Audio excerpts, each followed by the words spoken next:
So what brings you in today? Well, my main goal, I have a couple main goals, but my main goal is I want to control my blood sugar without insulin. That's a really good goal. Yes. And I've been on insulin therapy for the last 2.5 years, and I'm actually coming off of it because it's, I actually have a really, really low A1C, and my doctor is starting to think, do I really need insulin? Yeah. So, yeah, it's kind of a long story. Well, that's really good that you're seeing some changes. So what do you think that's something that you can do further to actually get to that goal? Well, I have seen some changes.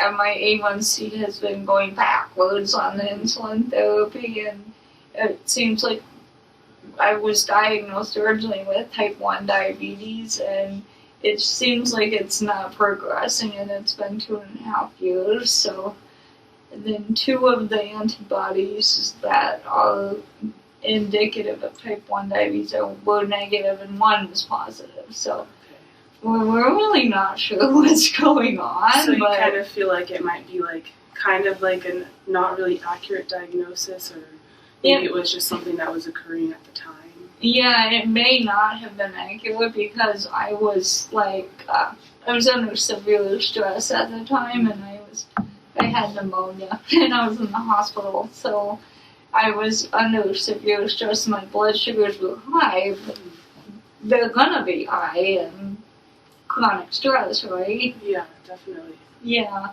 So, but then it's been 2.5 years, and it's not changing.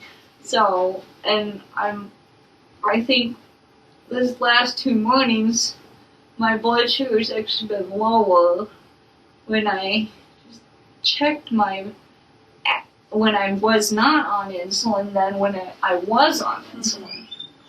So it's definitely getting better.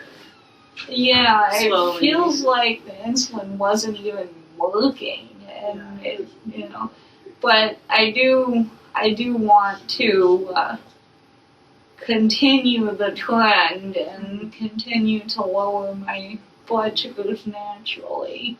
So what kind of ways have you been, or what have you been doing that you think is working that you could continue doing possibly?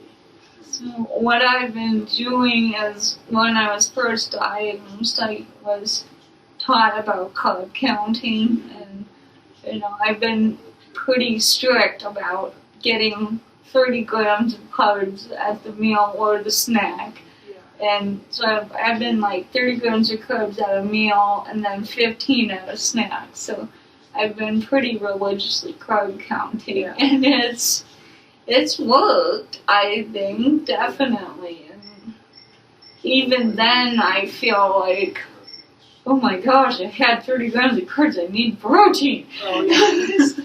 Yeah, I'm so it's kind of stressful to deal with.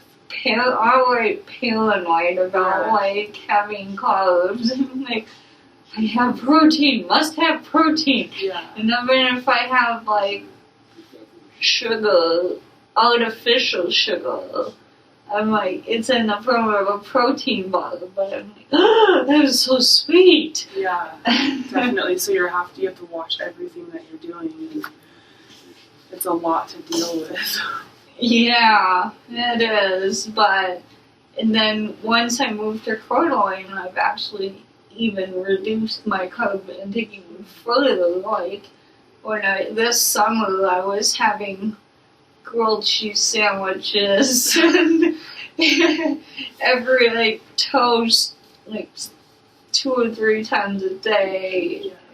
Just eating a lot of carbs, and I gained weight. And I've lost weight in the last, my pants are too loose on me right now, so I've definitely lost weight. So is that a good thing, or do you think?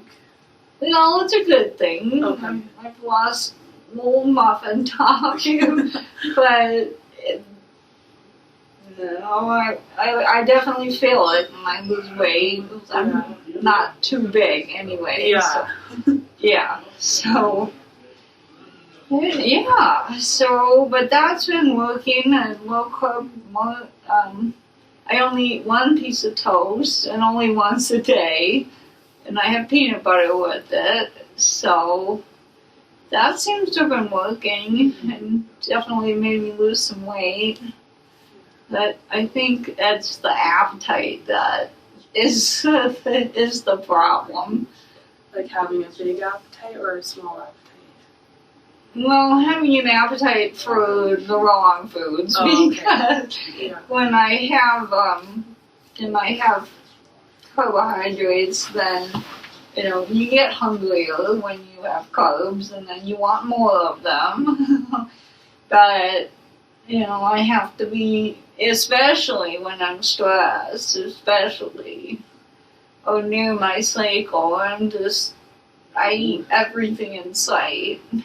So, but it's really, I have to be careful because if I'm giving into that too much, then, there goes my blood sugar. Yeah. So, but I won't have the insulin to kind of smooth me over anymore. So with like the stress and like your appetite, is there stuff that you do to kind of like lower your stress or to kind of deal with that part of it? no, I do yoga. I do yoga. I've been doing that for several years now, and I'm slowly getting back into finding a yoga studio in Coeur d'Alene. So, my mom's really good about getting me to plan and encouraging me, and then bath. I take a bath like every other day. That's just like magic for me all the time. But yeah, and I do get enough sleep. I get 8 hours of sleep a night. That's good. Yeah, it helps. So are you like trying to you continue on this path and then see where you're at again? So do you have like another appointment with your doctor? Or are you gonna go back? Yeah, eventually I am. She wants to monitor my blood sugars pretty closely for the next couple of weeks, especially if we're determining whether or not I need insulin. Because I might actually, we don't know what's going on, so I might actually need it or, end up needing it again. So, but I would like to continue on as long as possible without it and be as healthy as I can. So. And to be able to not have to take it. Yeah, exactly. Alright, well. So, definitely that's my main goal. But then it's complicated because I'm gluten intolerant. So there's a lot of things you have to watch out for. Yeah, if I have gluten-free bread, it's just terrible, terrible stuff because it's just all processed flours and well, you have things for you to do, Chris, so you can't quit. So, Okay, well, it sounds like you're kind of on the right track, and you kind of have a good idea of what you're doing. So, is there what steps you can take from now on to continue on that same path for your goals? Yeah,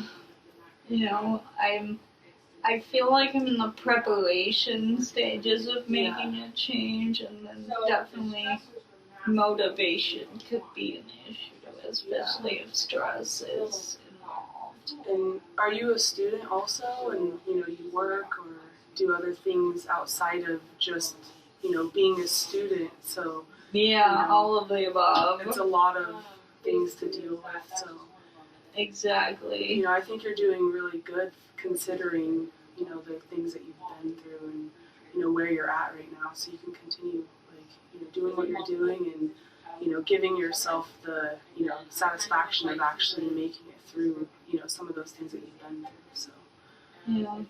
Thank you. yeah. All right. Well, thank you for coming in, and I hope that, you know, you come back and see me next time and we can talk about it further. So, all right. Thank you. You're welcome. I'll see you next time.